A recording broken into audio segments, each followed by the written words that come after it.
Avery, welcome to Mint. How you doing? I am great. Thank you so much for having me here, Adam. I'm excited to be with you on your podcast today. You got it. I'm excited to have you on. You guys are making a lot of noise at Vayner NFT, let alone with VFriends and Gary himself and the whole entire division that you guys pushed out from your sheer excitement of pushing the space forward. So let's just dive right in, okay? Tell me about yourself. What were you doing before crypto? And what are you doing now? We'll start Yeah. there.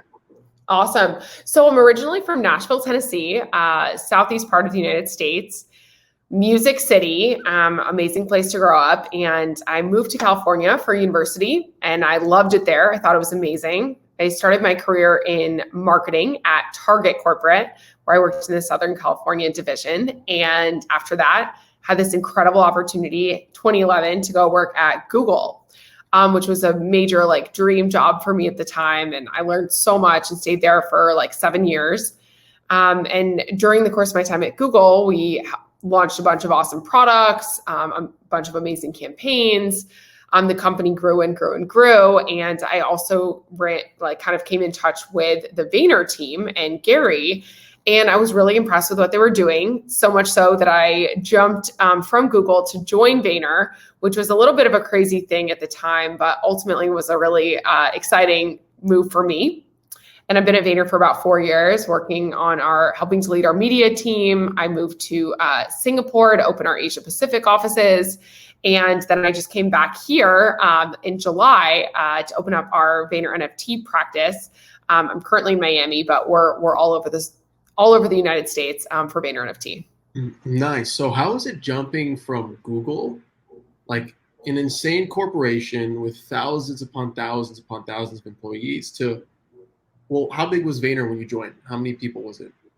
Several hundred. So it was still a medium-sized company, but going from a company that had, hundreds of thousands to hundreds was a big adjustment just in terms of, how we the operationalization at Google versus kind of being at more of an emerging company was really different. But one thing that I loved, and this is something that, everyone decides for themselves, but for me, I was really interested in being in a place where your work, every person really matters. Like every person's work sort of shapes the future of the company in a much more dramatic way when you're working at a smaller size company. You get better access to executive leadership. You can really see what your work is building to in a really direct fashion, which is awesome. And at Google, it's just such a big place, and it's billions of dollars per second, basically. And it's a bit of a different ballgame. So I really appreciated the ability to take on sort of a more direct role, where you see pretty fast impact. Right. When you pivoted into Vayner, what were some of the biggest shockers moving from such a big corporation to, I wouldn't call it boutique, but Gary himself was such a powerhouse, right? And it still is at that time. Moving from that end to that end, what was that transition like?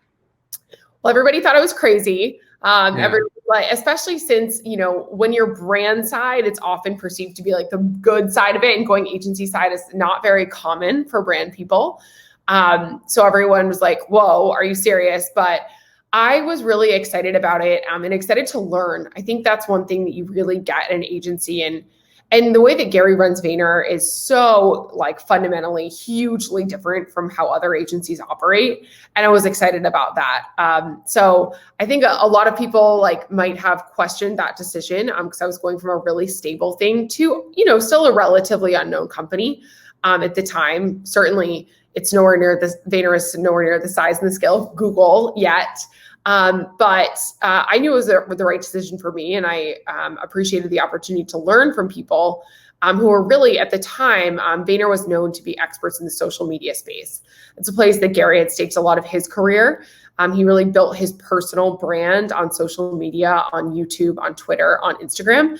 And then we were helping our clients, who were mostly enterprise brands, build their social presence. So I wanted to learn about social. I wanted to get really hands-on with it and kind of learn from the best of the best as it related to social media.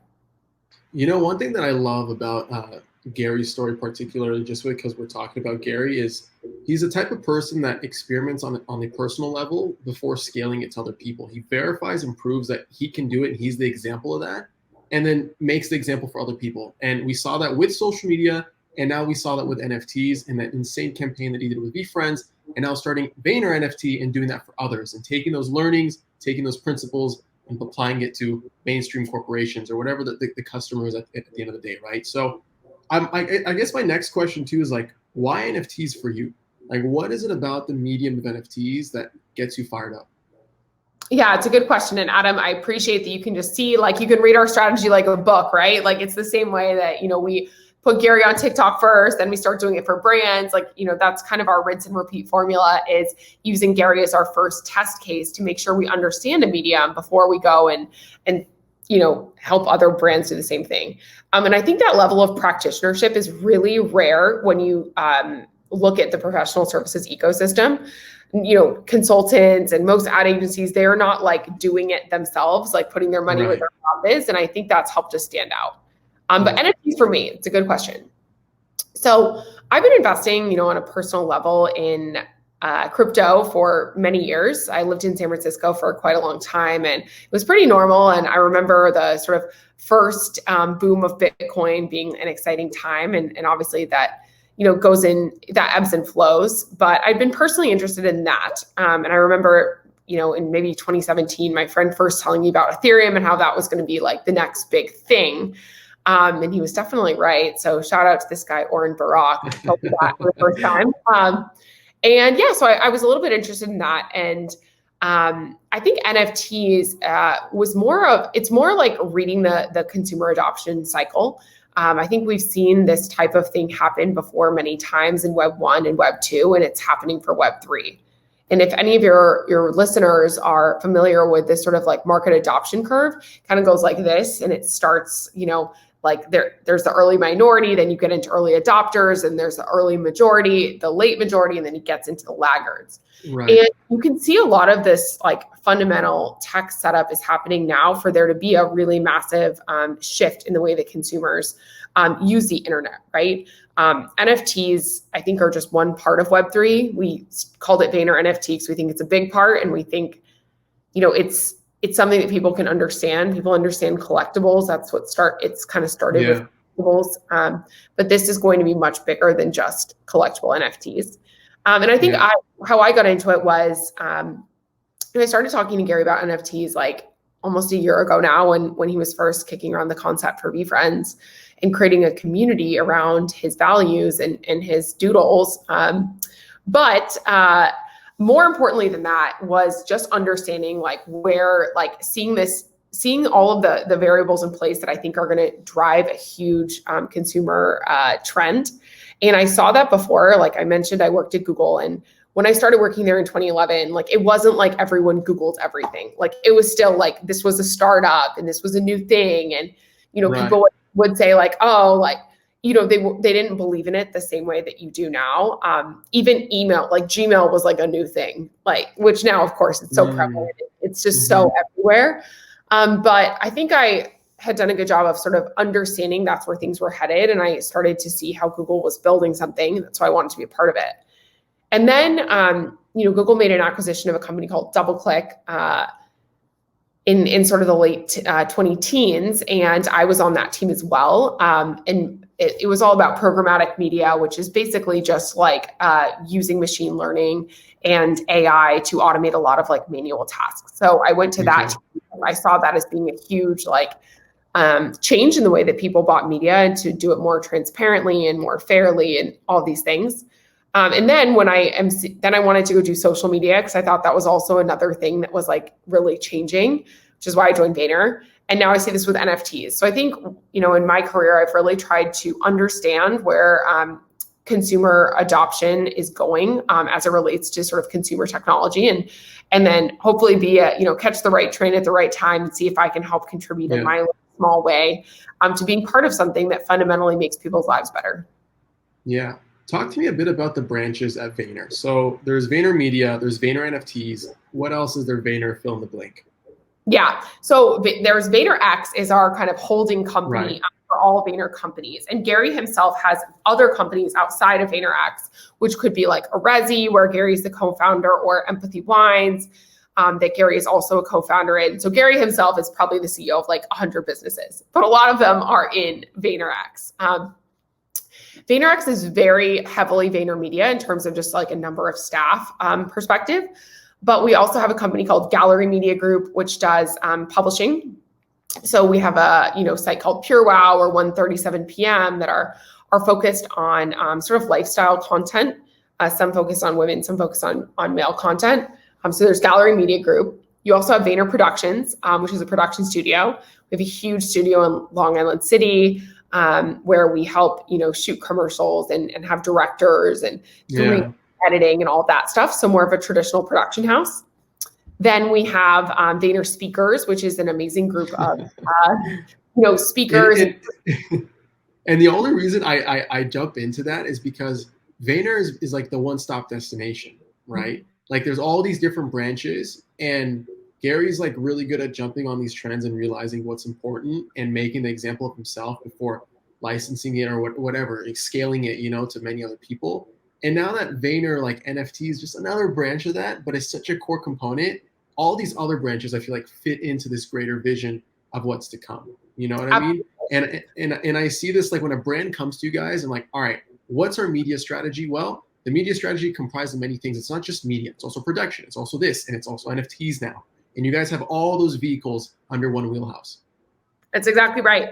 Yeah, we like to say we can do many different things in-house, everything from we have Vayner Talent to Vayner Speakers to Vayner Productions to VaynerMedia, where we want to be the one-stop shop for modern marketers and modern communications.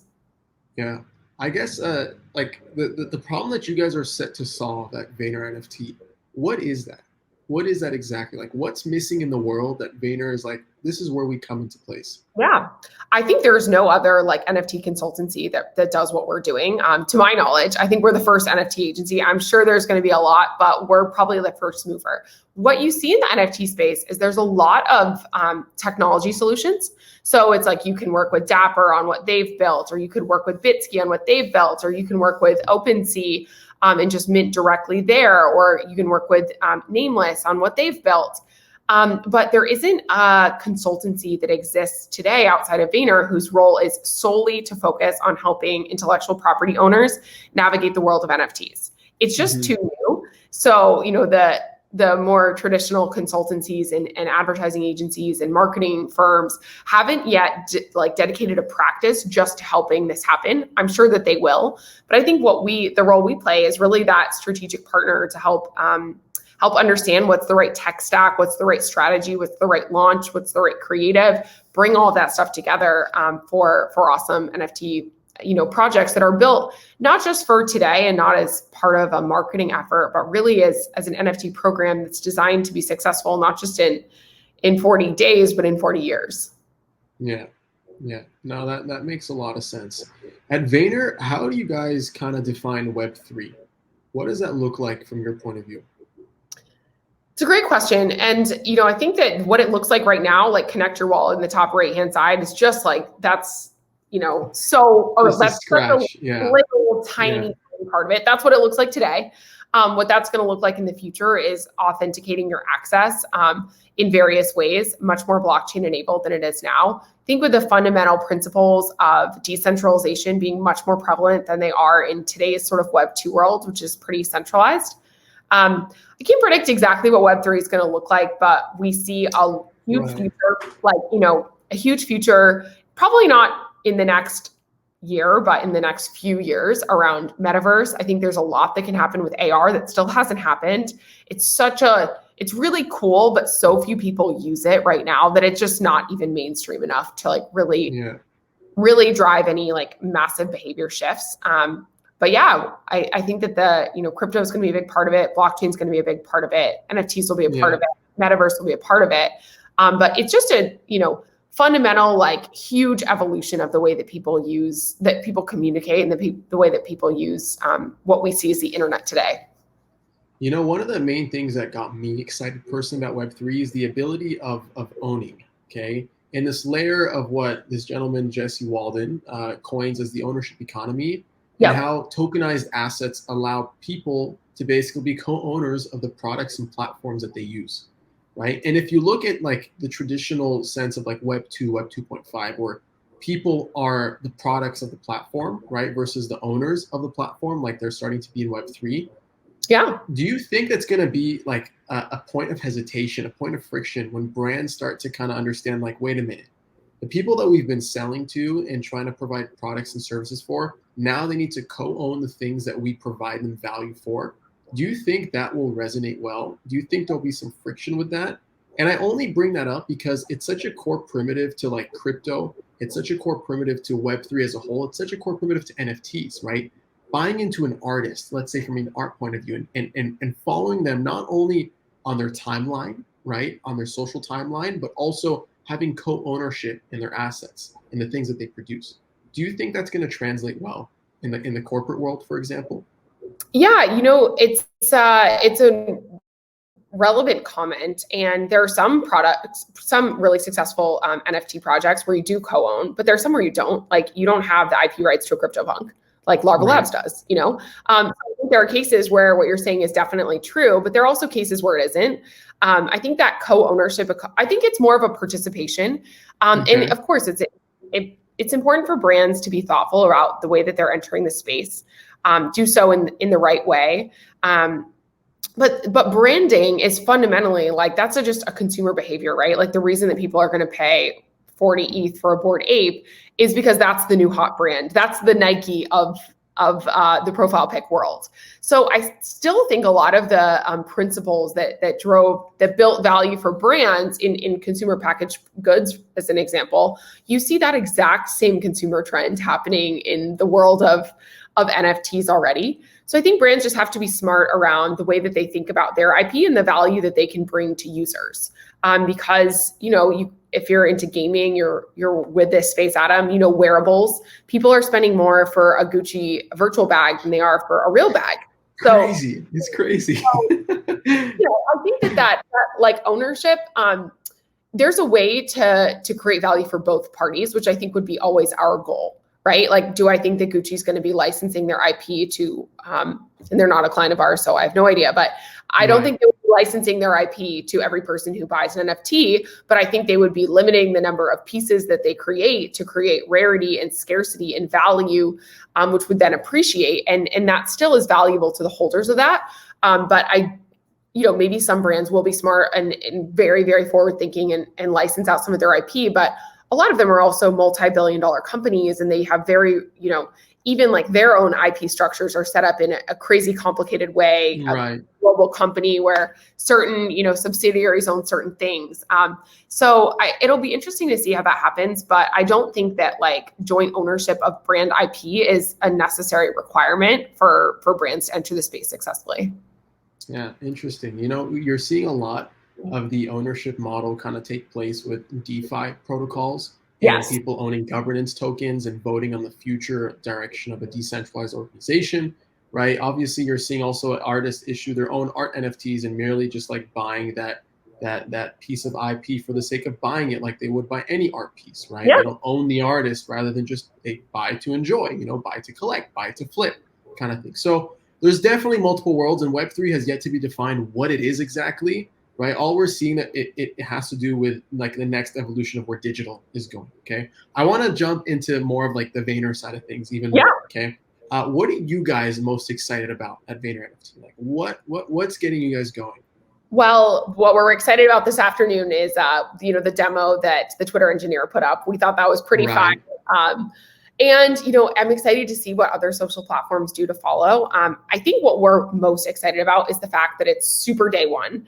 And, people are like, oh, we missed the boat on this and that. It's like the boat hasn't even it's not even in the water. People are still like getting loaded. Like, we're literally still like building the boat. Like, don't worry, you didn't miss anything. Because it's so super early, and that makes us excited because we can test a lot of things, and some of the things we do have been slam dunks and some haven't, and that's okay. And we get better every day, and we learn what's resonating, and what's also resonated a few months ago doesn't resonate anymore. We have to stay sharp on these things, and I'm excited, and my team is excited around the potential that NFT provides, both for celebrities, for brands, for IP owners, for new IP. There are just so many different things that you can do as part of the smart contract. And we're excited how early we are and how much there still is to figure out, because it gives us a lot to do and a lot to think about.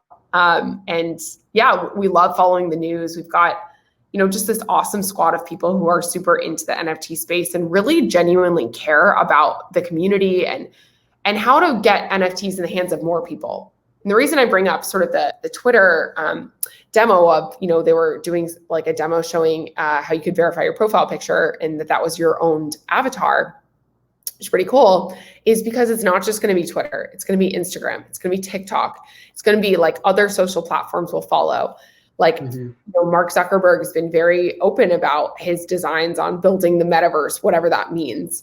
I think that right now, there's such a relatively small group of like people flipping on OpenSea. It's 200,000 or is like the latest estimate for sort of active users. And we know there's 10 million MetaMask wallets, which is great. It's still a very, very, very small number.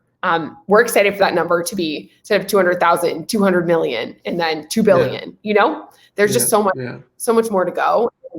We want to get NFTs, spread NFTs to the world. What's up, guys? Adam Levy here. Sorry for the quick pause, but I wanted to give some love to our 3 NFT sponsors that are making this episode a reality. They are Coinvise, POAP, and SocialStack. On Coinvise, you can create a personal or community-owned social token on Ethereum. Coinvise also helps you create incentives through token rewards and bounties, NFT business models, and bot integrations for Discord. Discover more by visiting coinvise.co today. Next up, we have POAP, or short for Proof of Attendance Protocol, who enables a novel way of creating one's life diary. Leveraging NFT technology, POAP facilitates an easy way to mint non-fungible tokens related to meaningful events. It's frequently used in crypto-native communities, and now it's starting to create NFT collectors in the mainstream too. Collect or launch your own POAP today by visiting poap.xyz. Next up, we have SocialStack, a platform for communities, brands, and creators to build mission-driven social token economies. Offering an easy-to-use, non-custodial wallet with a suite of open-source community engagement tools, SocialStack makes it simple to bring your community into Web3 and be a part of creating an open-source, gratitude-driven future for social tokens. Create a free social token wallet, discover mission-driven social token communities, or apply to launch your own token on SocialStack by visiting socialstack.co today. All right, back to the episode. So who are the ideal customers you see rallying into the NFT side that come to help? Is it big corporations? Is it individual internet personalities? Is it celebrities? Who's coming to you right now? A lot of people are coming to us. I think our sweet spot and where we can probably drive the most value is helping current IP holders, whether they are athletes, mainstream celebrities, influencers, people of interest, creators, helping them understand, or of course brands, helping them understand the world of NFTs today, and then what might make sense for them on how to launch a program. What we did with Gary's was one example, but what we did with Nastia, who's the most followed YouTuber in the world, even though she's 7 years old, was a completely different program that was designed for her fans. And if you look at the Artificial project, that was designed for high-end art collectors versus what we did for the US Open, which was designed for tennis fans. There isn't really a one-size-fits-all approach.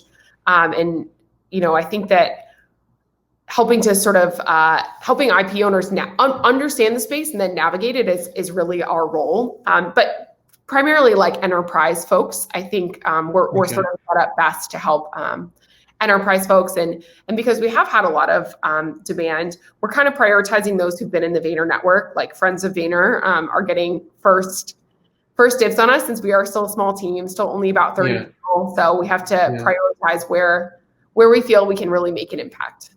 Yeah, that makes sense. So from all these people that are coming to you, let's say you're focusing first on the Vayner family, okay? What are some of the biggest, questions and or misconceptions that they have jumping into the space? Yes. Questions are, where do we start? They'll hear about what an NFT is and say, oh my God, we have to call Gary and the Vayner guys. We have to do something with them. And then, I think misconceptions are people don't understand the amount of work and thought that it takes to really strategically launch an NFT program. Just because you're a celebrity and you have, 50 million followers doesn't mean we can do an NFT launch next week. That's going to because the reason VeeFriends has been so successful is if you look at, you can look at the floor on Dune or anywhere, that has built over time. That wasn't something that was a super successful, like a super hot initial drop. Yes, the initial drop was solid, but the value is really created on the back end and on secondary, even though it's only been a few months. So I think that's a misconception is if you're a big name or someone, household name, that this will be a success. There's plenty of celebrity and brand NFTs drops that have been a total flop. And we are trying to help advise at least friends of Vayner. Even if they don't do it with us, we can be friendly and help them think about the space in the right way, because the thing about the blockchain, the beauty and the curse of the blockchain is everyone can see it. Everybody knows.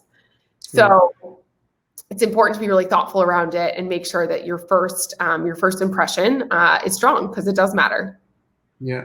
But how do you teach that thoughtfulness when it's so easy to fall short to all the cash grabs that are happening and the scams that are happening that are setting a bitter taste a little bit, obviously there's a big picture here, this big opportunity. How do you guys find yourself educating these people to say that this is a long-term play? Gary makes it explicitly, vividly known that this is a 45-year, what's his number that he throws out there? 39 year plan. You know what I mean? How do you communicate that same feeling, that same emotion, that same level of long-term mindedness to these corporations or celebrities or brands that are trying to issue NFTs? Yeah, transparently, I show examples. I show hey, how this worked. This is how this worked. This is how this worked. These are 10 successes across categories, across music, sports, art, whatever. And then we show some not successes. And you're hey, actually these, the same week that Coca-Cola dropped an NFT and sold it for $600,000, another very, very, very well-known American brand dropped a can NFT that sold for $600. So there's a huge spectrum, right? And you can see the difference and the thought that needs to go into it in order for it to hit. Because I think particularly on the celeb side, they'll just feel hey, I'm doing an NFT. I want to get $20 million from this. It's in order to get $20 million, you have to really invest in educate your community. And these are all steps that we need to go to. And there's a lot of operationalization that goes into launching an NFT if you are an established company, because there's know your consumer regulation, there's anti-money laundering, there is, potentially needing the ability to pay in credit card versus cryptocurrency. There is the requirements if you're actually holding a wallet, who's holding that, who's holding the keys. Yeah, there's some real thought that needs to go into that. And I think that's also another thing that we spend a lot of time doing is building the right operational infrastructure for some of these projects to be successful in 45 years. So I think with Gary's project, it's a little bit, we're not a publicly traded company. It's not the same level of scrutiny. And we have a little bit more flexibility than some of our partners who are much, much bigger international entities that, of course, require a lot of diligence behind every partner they're working with. And there's, unfortunately, some nefarious stuff that does happen. And we want to make sure they're super, super clear of that, because there are kind of some real risks. For sure. I want to jump into, because you guys work with, you're increasingly working with more of the mainstream crowd that's trying to transition into this new crypto cool kids club, when do you imagine we're going to see the majority of Fortune 500 companies either holding an NFT, issuing an NFT, or holding some type of crypto asset on their balance sheet? Maybe 5 years. Yeah. Okay. Why 5 years? Because some people people like to put things in 5 to 10 years, time frame. Why are you leaning more on the 5-year spectrum? I think that there will need to be some maybe one or two players that drive a big shift in consumers. If consumers are there, companies will get there. If this becomes a thing that a lot of consumers that matters to them, then the companies will have to support it. And you do see some companies taking cryptocurrency already. It's just a space where there isn't a lot of precedent when it comes to law. And you probably know too, taxation, it's not very clear right now. So when councils and legal teams are doing due diligence, it's hard to have a very clear direction of like this. It's not black and white necessarily. And I think consumer adoption will need to drive it to a point where then there is clear sort of legal guidance and companies can be set up to do this. I definitely think they will, like 100%. And then it'll start like little by little, the same way like companies started their social media pages or their websites. Like it starts little by little, and then they start selling e-com, and now it's a super normal thing. But even 10 years ago, it wasn't. Yeah. I can't wait till corporations and big brands and like the Nikes of the world start realizing the potential of opening and issuing token gated communities, right? So once they have their assets in place, right, then they're creating micro communities or macro communities around these assets and the people that invested into whatever it is they sold, and I think down the line, like we see, obviously, like we saw at least like shifts in how people use social media, whether it was from Instagram to Snapchat to TikTok. And now these new digital assets are proving to be interesting ways to not only foster, but create new communities and introduce new people into your brand. And they're doing that by having token gated discords, right? And issuing proposals and having their consumers or their customers vote on things for the brand, and having a more of an active voice. And I forgot where I read this, but there was some stat, and you probably know way better than I do, so please correct me if I'm wrong, but brands are increasingly after by having like a direct to consumer experience, right? Yes. And really like capitalizing on that intimate level of relationship that they can form. And I think NFTs are the medium and the primitive to do that. Would you agree? Would you disagree? How do you feel about that? I couldn't agree more with you. So direct to consumer, just to give like a little context to the people who might be listening, there are a number of I think in the last 5 years, there's been a big shift to brands going more directly to consumer. But if you think about it, in the past, like say you were buying a mattress, you would go to like the mattress store and you would try out many different brands, and then you would buy it from the mattress store. Or if you're buying, a bag of Halloween candy, you got it from the grocery store, and you were, buying many different things and paying the grocery store. So if you think about it, if you were actually a mattress brand or a Halloween candy brand, you weren't actually in direct communication with your consumer. That transaction happened through like a sort of intermediary, which would be the mattress store or the grocery store. And then that started to break down, right? You see a lot of direct to consumer everything, whether it's a vitamin brand or a skincare brand or, some of those types of brands started this revolution where, hey, you can save 40%, you can save that grocery store margin, or you can save that mattress store margin and get better pricing, and also learn way more about your consumers directly if you have that relationship with them. So this then sparked a kind of mass movement for not just niche brands, but like bigger corporations to not only sell to retailers, but to sell directly to consumers, where they could often, have a better understanding of what their consumers wanted and blah, blah, blah. And consumers have a better experience because then, your mattress ripped, you can go directly back to the people who made it, not to some intermediary. So that was a really cool thing. And NFTs, that's like the perfect place to not just have that relationship, but have it in an authenticated way that's like transparent and sort of provable that you have purchased this on the blockchain. Everyone can see it. And I think loyalty programs that are powered by NFTs are certainly going to become way more mainstream. Because like loyalty things, like I remember I was like in the Britney Spears fan club and I was like 10, right? And, like I would get like CDs and like signed posters in the mail. And like that behavior isn't new. It's a behavior that's existed forever. But now you can authenticate that with NFTs. And have that, instead of shipping posters, you can say, hey, download this link or join this virtual concert or whatever, and have that token gated. Which is just such a smarter way to do it. So I think same way with like, loyalty programs like savings cards or whatever, like you can do all of that through NFTs. And because everything is going to be powered by smart contracts, it's just so much more scalable and efficient.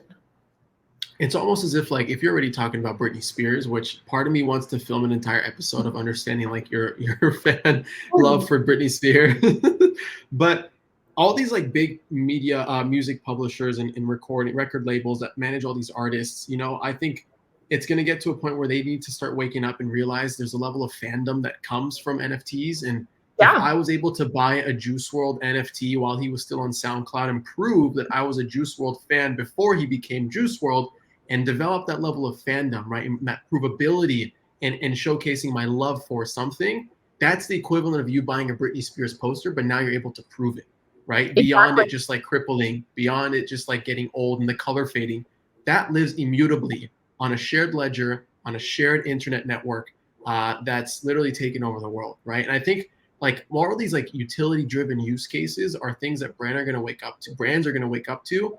And I think there's reasons why we saw it kind of develop on the individual artist level with like really, really talented graphic designers. And now we're seeing that shift into like the music scene and artists tokenizing their albums and issuing shares of their songs to fundraise for EPs. And I'm kind of curious, like, where is it going to go next, and how are brands going to like take that and hold it by the neck, for example, you know, and like make the lead and make the noise around that. Do you have any thoughts around that? Yeah. So I think the first thing that brands need to shift into doing is, instead of one-off drops, which is what you see a lot of today, it's like, hey, one drop, like we're just doing this as a campaign. I think it starts with like fundamentally launching an NFT program, which is designed for long-term success.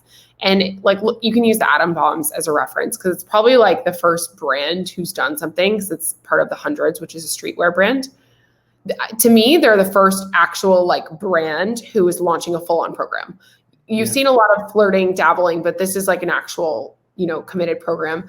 And you can see it on their site. You get access to like the t-shirt. You actually do have ownership of like, if the, you know, your bomb is put on a piece of merchandise, you actually get a commercial rev share of that, and some cool stuff that's a little bit more in that line. I think you'll see a lot of that, of dropping an initial NFT program. That's kind of the key that can give you access to different things. And brands have access to a lot of cool shit. Like they sponsor leagues, they get free tickets, they have celebrity endorsement partnerships, they have new flavors that they launch. And I think a lot of that they can tie up in the value of the NFT. And the same way that, you know, you might be a huge fan of Juice WRLD, some people are a huge fan of Bud Light, you know, people love it. And you know, if that's a way for you to reward your community and give your like your people like first in on stuff. You know, I've worked for brands for my whole career, and like people line up, like, you know, they sleep outside like in the wet storms for an iPhone. The Apple, like exactly, you know, like we're 100%. Yeah, people do that for iPhones, and like everybody knows that. People like wait outside for Black Friday sales, like in the sleet. People, you know, line up around the block when like we're launching new flavors for different brands. So I feel like that it's like awesome. If you have the token, then you get first access, which is already a huge value. And then you can get special perks, like when we have extra blah, blah, blah. Or, you know, we can create so much value on the back end. It's so much more beyond just the primary sale. And I think that's what you'll see brands do, is realize that we have like, hey, you want to have Leo Messi do a private chat with you, like that's something we could give to a holder. You know, if a brand is sponsoring him, there's a million and one ways we can create value for our holders. Yeah, like think about that in function. Like let's say, I don't know, let's say Budweiser were to do a collab with Messi, okay, and only certain like the top 1% of Budweiser NFT holders would get access to this secret group chat that would unlock, that only them and Messi could join, and then they would be in that group chat, and then that channel would close and they'd be back into the bigger sense of the Discord server, you know, like unlocking perks and utility and levels of access based off your level of membership and your level of, I guess, stake in the community is definitely something that I'm excited to see brands roll out. And it's almost as if these NFTs, like there's layers to this. They peel like an onion. And I think many people are going to be experiencing NFTs as a top level funnel of getting people just to have like a membership badge, right? A level of loyalty, a level of rewards that then kind of funnels them down into more purchasing layers and upselling them within the ecosystem, you know? And we're seeing this, we're going to see this, like, I saw this prevail primarily with like, there's this guy, his name is Mad Dog Jones, okay? He did a really cool like NFT drop, and he was the first person I saw to do this, where he had one drop on Nifty Gateway, and then he did a special drop just for his NFT holders that only they could buy if they had these certain tokens in their wallet. They'd get access to it, you know? And it's almost like he was like funneling them in more and more and more and more and more. How do you think brands are going to be approaching that? And you can look at what we did with Gary's project, which isn't necessarily a funnel. I mean, because we sort of communicated that like at the outside. It was like, hey, do you want to buy a FaceTime frog or a core? And obviously there's a price differential there, but there's an access differential as well. We did like various ones, like some are courtside couch, is like you can go to a game courtside with Gary, and some are hangout hawk where you can be on a group hangout. So I love the way you put that with the onion and the tiers, because we think about it a lot the same way. Like we know that not everyone's going to be able to pay for courtside cat, and even a VFriend in general is a big investment. But yeah, I think that that's probably the right way to think about it. We often think in 3 tiers. It's like core, and then which is basically like, maybe you get the collectible and some kind of group level. Then there's maybe the rare, which would be like you get some kind of access, you get some kind of like perk that's a little bit more rare and unusual. And then of course there's like the ultra rares, the one of ones that are, really incredible experiences that money can't buy kind of thing. Yeah. How do you imagine the evolution of like creator to brand collaboration forming over time with the adoption of these like digital assets? And just to add a little bit more to that, like let's say from the point of view of creators, we're seeing a trend of them tokenizing themselves and launching their own creator coins, right? And building their own micro economies within their communities, How do you imagine like brands kind of taking advantage of these like influencer circles or influencer communities and shilling their products into these micro groups? Yeah, so I wouldn't say taking advantage. We never want to take advantage. We want to create. No, that's not the right word. You're right. Yeah. It's create mutual value, and I'll just give you like one reference that we can speak to of like what Budweiser and Tom Sachs did is the Tom Sachs like Rocket Factory project's amazing, but it has like 10,000 followers. You have versus you have like Budweiser, which has like millions. So I think that the right collaborations come when it's of value to both parties. And it's like, okay, great. Like you get a lot of distribution and you get a lot more reach and a lot more awareness for your project at a more mainstream level if you do some kind of a collaboration. And that one was natural because like the rocket literally said Budweiser on it. And that wasn't planned. It was just like something that happened and kind of tied. So I think that's like one example. And I think brands, the same way that, we've done like Peepsy, like, okay, Pepsi with Peeps. That was just like a fun thing. I think there's co-marketing works. It always has and it always will. And when you're able to bring both creators together to co-create something cool, that's when it's the most valuable and fun. And you get value for those existing communities. And I think the smart way to do it would be also like, great. So let's, you should be giving a value to the existing token holders. That's like the joint thing. And then you can launch your own thing and maybe get some credibility in the space. I think that's a really smart and really strategic way for brands to enter the space and build that authentic connection and credibility rather than just like launching a cringy drop that, sells for 0.2 ETH on OpenSea. Yeah. One thing that I kind of see like happening down the line is all these creator communities that have their fan bases, that are co-owners of the community itself, that have some form of voice in determining the path of that community. I think we're going to see buy-in from brands, that they're going to buy into their tokens. They're going to buy and have a heavy stake into their market caps, for example, and be core contributors in developing their communities, right? And I think this is a really strategic play for brands who have a lot of money. But how can people do this? Like, how can brands do this if they're like a startup, and they're trying to tap into these micro economies and these micro communities? They're niche but powerful within themselves.